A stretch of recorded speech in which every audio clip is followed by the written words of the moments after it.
तो बेटा आज हम लोग जो है वो रियल डेप्थ और एपरेंट डेप्थ के अंदर जो है वो रिलेशनशिप देखेंगे। तो अगर कोई भी ऑब्जेक्ट किसी भी डेंजर मीडियम के अंदर पड़ा हो ना, आपने जरूर इस चीज को नोटिस जो है वो किया होगा कि वो अपने सरफेस से जो है वो थोड़ा सा उठा हुआ दिखाई देता है, थोड़ा सा ऊपर जो है वो हम लोगों को जो है वो विजिबल होता है। तो हम लोग यही रिलेशनशिप जो है वो फाइंड आउट करने वाले हैं कि उसकी एक्चुअल डेप्थ, जिसको हम लोग रियल डेप्थ जो है वो बोल देते हैं, और जो उसकी एपरेंट डेप्थ है, मतलब जो दिख रही है या एपरेंटली विजिबल डेप्थ है, इन दोनों डेप्थ्स के बीच में जो है वो क्या रिलेशन जो है वो होने वाला है। तो यहां पे सबसे पहले आप फिगर के अंदर अगर देखो तो डायग्राम जो है वो बना हुआ है, तो इस डायग्राम को मैं एक्सप्लेन कर देता हूं।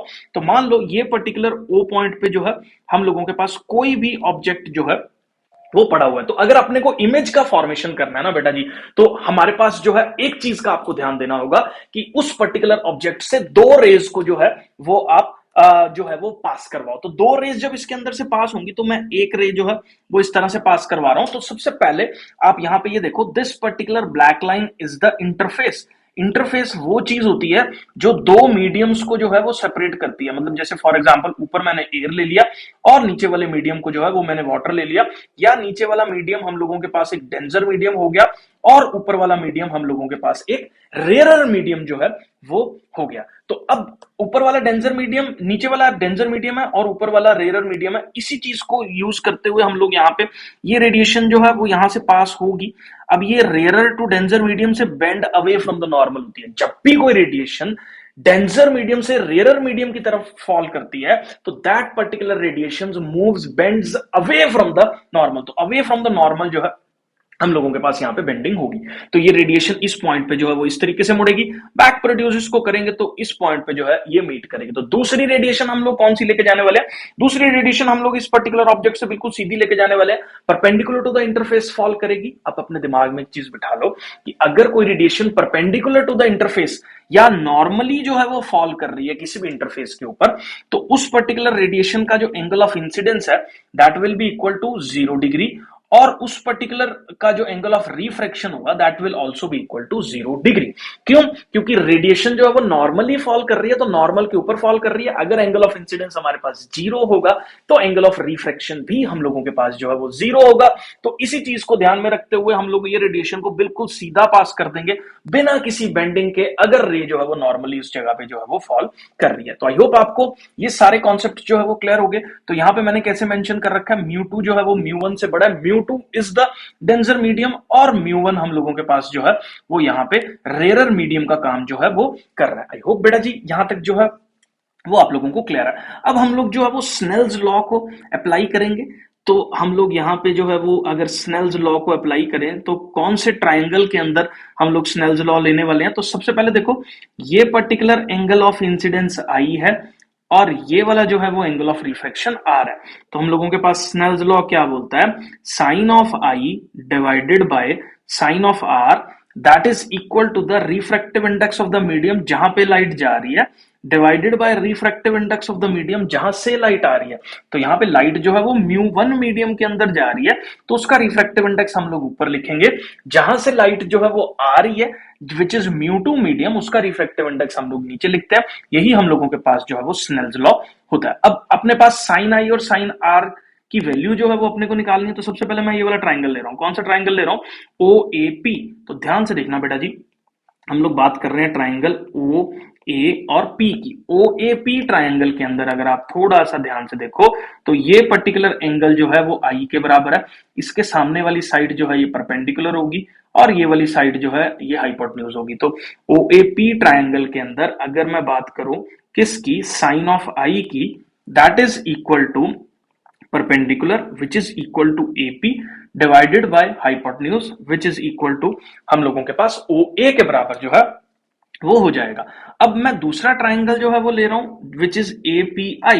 तो इस पर्टिकुलर ट्राइंगल की अगर मैं बात करूं तो ट्राइंगल API के अंदर अगर हम बात करें तो sine R which is equal to sine R, देखो एपीआई ट्राइंगल के अंदर साइन आर ये परपेंडिकुलर है, ये हाइपोटेन्यूज है, which is AP upon A I. तो यहां पे अगर हम लोग लिखेंगे तो it is equal to AP upon हम लोगों के पास जो है ये ए आई के बराबर हम लोगों के पास यहाँ पे हो जाएगा। तो अब इन दोनों को जो है वो हम लोग डिवाइड कर देते हैं। तो यहाँ पे अगर हम लोग बात करें साइन आई अपॉन साइन आर की, तो इस पर्टिकुलर जगह पे देखो हम लोग यहाँ पे दोनों को डिवाइड कर देते हैं, which is sine I upon हम लोगों के पास sine r, that is equal to AP by हम लोगों के पास ओ ए है, और साइन आर क्या है हम लोगों के पास एपी बाय जो है वो ए आई के बराबर है।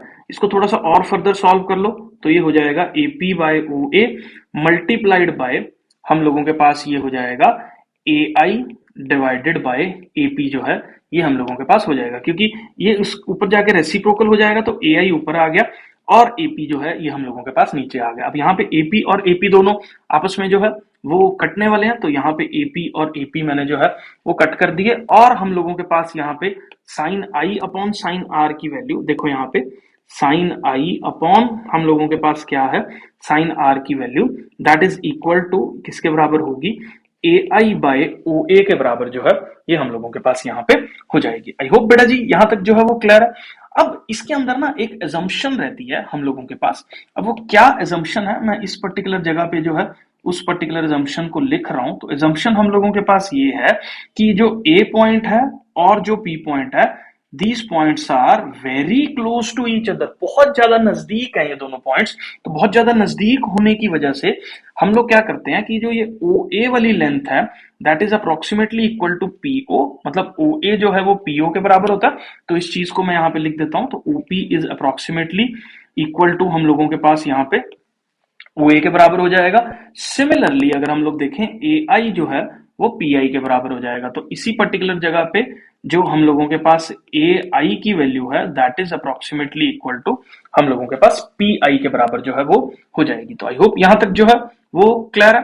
तो इसके बाद देखो ए आई की जगह जो है वो मैं क्या पुट कर रहा हूं, तो यहां पे मैं यही पर्टिकुलर चीज को जो है वो इस पर्टिकुलर जगह पे पुट कर रहा हूं। तो ए आई की जगह मैं पुट कर रहा हूं बेटा जी यहाँ पे पी आई अपॉन ओ ए की जगह अगर मैं बात करूं तो यहाँ पे क्या पुट कर देंगे हम लोग, ओपी जो है वो पुट कर देंगे। तो इसी पर्टिकुलर जगह से हम लोगों के पास जो इक्वेशन बन के आ रही है दैट इज इक्वल टू, ये देखो ये हम लोगों के पास किसके बराबर था, mu one upon mu two के बराबर था। तो इसकी जगह मैं mu one upon mu two जो है वो यहाँ पे लिख देता हूं। अब एक चीज और देखो बेटा जी, ये रिफ्रैक्टिव इंडेक्स ये डेंजर मीडियम है और ये जो है वो रेयर मीडियम है। तो mu two by mu one that is the refractive index of the denser medium with respect to the rare medium, इसको मैंने म्यू मान लिया।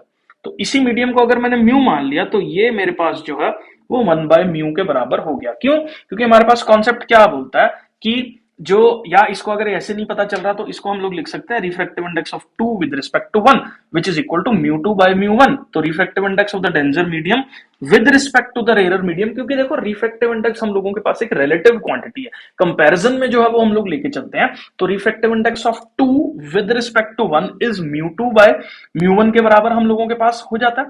तो इसी चीज को जो है वो हम लोगों ने क्या मान लिया हुआ है यहाँ पे, म्यू जो है वो मान लिया। तो यही रिलेशनशिप जो है वो मैं यहाँ पे कैरी फॉरवर्ड कर रहा हूं। तो यहाँ पे देख लो अपने पास क्या हो जाएगा, पी आई इंटू में हम लोगों के पास ये म्यू हो जाएगा दैट इज इक्वल टू हम लोगों के पास ओपी जो है वो हो जाएगा। तो ये पर्टिकुलर रिलेशन जो है वो हम लोगों के पास यहां से जो है वो निकल के आ गया। अब इसी पर्टिकुलर रिलेशन को जो है वो मैं आगे फर्दर अगर सॉल्व करूं तो देखो P I is the apparent depth, ये हम लोगों के पास एपिरेंट डेप्थ के बराबर है।